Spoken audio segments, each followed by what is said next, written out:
Bonjour. Alors, mes amis, j'aime bien cette fête. Pour moi, parfois, je l'appelle la fête de l'autonomie ou la fête de la conscience que même Jésus, dans son corps d'homme de Nazareth, il était de passage. Et quand on sait qu'on est de passage, on sait que nous ne pouvons pas tout appuyer sur nous, parce que si on appuie tout sur nous, quand nous passerons, tout s'effondrera.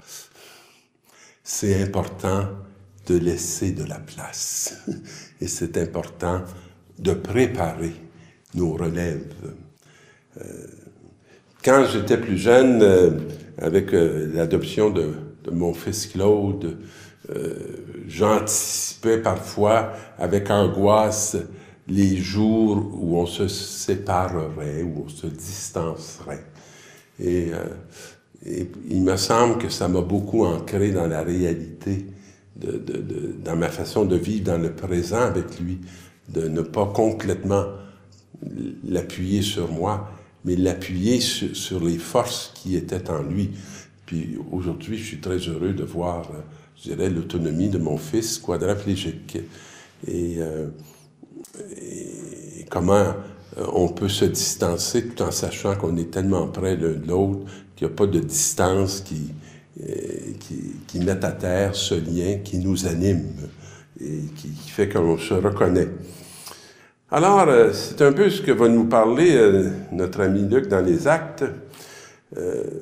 J'ai parlé de tout ce que Jésus a fait et enseigné depuis le commencement jusqu'au jour où il fut enlevé au ciel. Alors, il y a tout ce qu'il a fait jusqu'au jour où il a été enlevé. Après avoir, dans l'Esprit Saint, donné ses instructions aux apôtres qu'il avait choisis. C'est beau, cette paternité, cette filialité, c'est à eux qu'il s'était montré vivant après sa passion.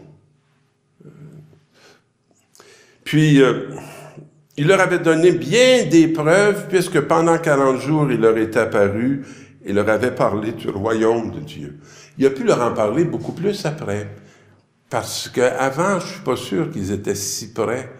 Pas que je suis pas sûr, je suis sûr qu'ils étaient pas prêts. Ils n'étaient pas capables de comprendre, parce que ça ne faisait pas corps avec la vision qu'ils avaient. Mais c'était pas une vision du réel. C'était une vision de leurs désirs, mais des désirs qui n'étaient pas nécessairement sages, qui n'étaient pas nécessairement saints, puisqu'ils n'étaient pas dans le cœur de Dieu. Et au cours d'un repas qu'ils prenaient avec eux, il leur donna l'ordre de ne pas quitter Jérusalem. C'est bon, hein? C'était pas le lieu le plus reposant de Jérusalem. Tout le drame s'était passé là. Alors, il leur disait, là, vous quitterez pas Jérusalem. Et moi, dans ma vie, ça m'est arrivé d'avoir le goût beaucoup de quitter, puis de dire, non, tu quittes pas. Tu ne peux pas quitter. Je t'invite pas à quitter, je ne t'appelle pas à quitter. Quand je t'appellerai à quitter, je te le dirai. Mais tu ne quitteras pas pour les raisons que tu vas quitter, que tu quitterais aujourd'hui. Alors, mais d'y attendre ce que le Père avait promis. Et voyez-vous, là, on va entendre parler de la promesse, mais dans des termes, on pourrait dire inattendus. C'est la promesse que vous avez entendue de ma bouche. Jean a baptisé avec de l'eau, mais vous, c'est dans l'Esprit Saint que vous serez baptisés d'ici quelques jours. Ah, ça fait du bien d'être baptisé dans l'Esprit Saint. D'être baptisé dans une force qui vient d'en haut. Puis un baptême qu'on a besoin de recevoir pour la mission qui nous est confiée. Et l'Esprit Saint nous donne le courage de nous offrir et de nous livrer pour cette humanité, parce que à travers nous, un salut doit s'exprimer. Et non pas dans des mots, mais en actes et en vérité. On ne peut pas être double. On ne peut pas être du monde et de Dieu.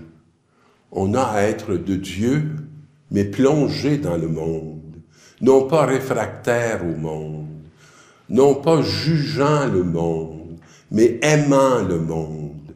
Et ça demande toute une passion. Et si on n'est pas allumé par l'Esprit Saint, on ne pourra pas accomplir la grandeur de ce qui nous est demandé. Est-ce maintenant que tu vas rétablir la royauté en Israël? Alors oui, ils sont préoccupés par l'accomplissement de leur rêve.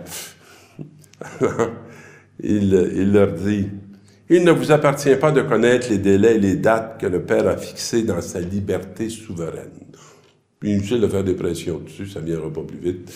Et il y a des choses à vivre avant que les choses se passent. Mais vous allez recevoir une force, celle du Saint-Esprit qui viendra sur vous.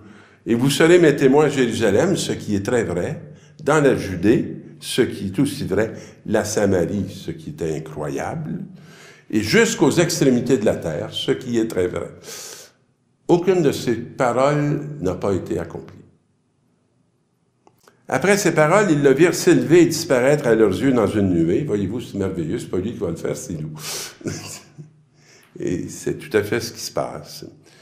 Et quand il fixait encore Jésus qui s'élevait, il y a des anges qui sont là. « Galiléens, pourquoi restez-vous là à regarder le ciel? Jésus qui a été enlevé du milieu de vous reviendra de la même manière que vous l'avez vu s'en aller dans le ciel. » Alors, on nous invite à ne pas rester là et aller faire cette belle mission. La deuxième lecture, c'est le pouvoir universel du Christ qui est assis à la droite du Père. Alors, frères, que le Dieu de notre Seigneur Jésus-Christ, le Père dans sa gloire, vous donne un esprit de sagesse pour le découvrir et le connaître vraiment. Qu'il ouvre votre cœur à sa lumière pour vous faire comprendre l'espérance que donne son appel, la gloire sans prix de l'héritage que vous avez partagé avec les fidèles et la puissance infinie qu'il déploie pour nous, les croyants. Alors, mes amis, ça n'a pas d'allure, on ne peut pas dire ça, mais je ne peux pas rien faire. Relisez le texte. Oui, je peux tout faire. La réalité, c'est je peux tout faire. Je peux rien faire, ça appartient pas au Christ. Je ne sais pas si vous savez à qui ça appartient, mais moi, je sais à qui ça appartient. Puis lui, il n'a pas mon adhésion. Et je ne suis pas capable de m'appuyer sur lui. Il peut faire toutes les promesses qu'il veut, il ne m'intéresse pas. Moi, il y a des choses qui m'intéressent, puis il y a des choses qui ne m'intéressent pas du tout. Et ce qui m'intéresse, hein, c'est la vie. Et ce qui m'intéresse, c'est mes frères, c'est mes sœurs. Ce qui m'intéresse, c'est tout le sens que Dieu peut donner à notre existence. Parce que sans lui, même l'existence a plus grand-chose d'intéressant. Allez vers toutes les nations, je suis avec vous. Bon, je pense que comme Église, on peut quand même avouer qu'on a fait ça. On est allé vers toutes les nations. Et moi qui n'ai pas allé bien loin dans ma vie, parce que ma vie s'est beaucoup passée autour de Montréal, je vois bien que toutes les nations vers lesquelles on est allé, elles sont maintenant ici.